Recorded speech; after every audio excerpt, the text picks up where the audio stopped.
You've seen me selecting objects on pages throughout all the earlier movies, but let's take a moment to really look at the details of selecting objects because there are some subtle and sometimes confusing aspects to this seemingly simple task. The basic tools to select objects on our page, as you know, are the Selection tool, the black arrow tool, and the white arrow Direct Selection tool. We can do almost everything we need with the black arrow Selection tool, so let's start there.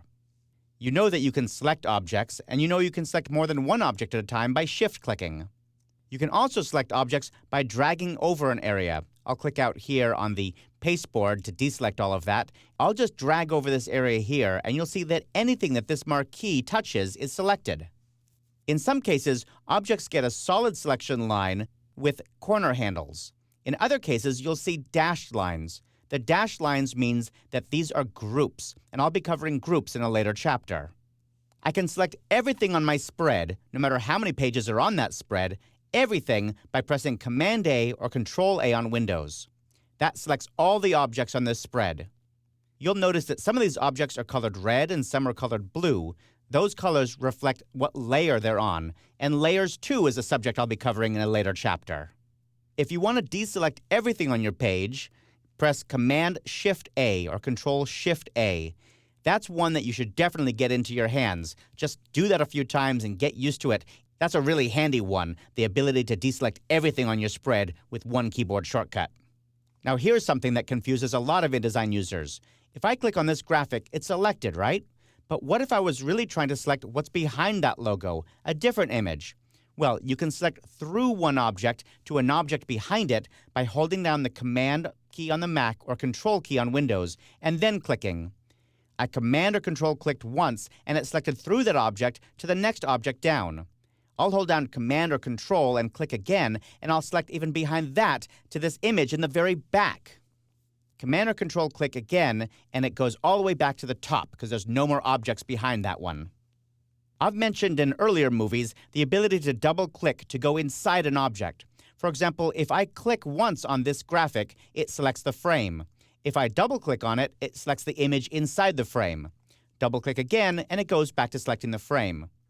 Same thing with text. If I double-click on this text frame, it goes inside the frame by switching to the Type tool and going inside and placing the cursor right where I double-clicked. In this case, I can't double-click again because it'll just select a word. So to get out to select the frame again, I hit the Escape key. Double-clicking also works for groups.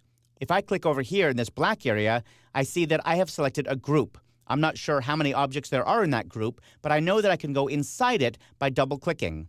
Double-click once, and I select the object inside the group. Double-click again, and I go back and select the entire group. Sometimes you can change objects on your page even without selecting them. For example, with the Selection tool, I'll roll over this image and then start dragging. Note that changed the image. It actually moved the image inside the frame even without selecting the image or its frame. That's because I accidentally clicked and dragged on top of the Content Grabber. The Content Grabber is that bagel-looking or lifesaver-looking thing in the middle of graphic frames. If you click and drag over that Content Grabber, it will move the image even without selecting it. It's a cool feature, but I have to tell you, it drives me crazy because I'm accidentally moving images when I don't mean to. So I'm going to undo this with a Command-Z or Control-Z on Windows, and I'm going to go turn that Content Grabber off. I'll go to the View menu, choose Extras, and then choose Hide Content Grabber. Now when I move my Selection tool over a graphic, I don't see that little bagel, and I can't accidentally move it. I can still move the image because, as I just mentioned, double-click chooses the image, and now I can move it around inside the frame. Double-click again, and I go back to choose the frame. Now the other selection tool that you need to know about is the Direct Selection tool, the white arrow tool. The white arrow Direct Selection tool lets you select inside objects in a different way. In this case, I can choose a single point on a path. You see what happens when I hover over this frame? All of the points on the path highlight. Now I can click and drag, and I'm moving just that single point on that frame. I can also move segments, that is, the lines between points. If I move my cursor on top of a segment, this line between the points, the cursor actually changes to indicate that if I click and drag, it'll move that segment. Well, now that you've got the hang of selecting objects in your documents, let's explore how to format those objects, starting with how to assign a fill or a stroke color.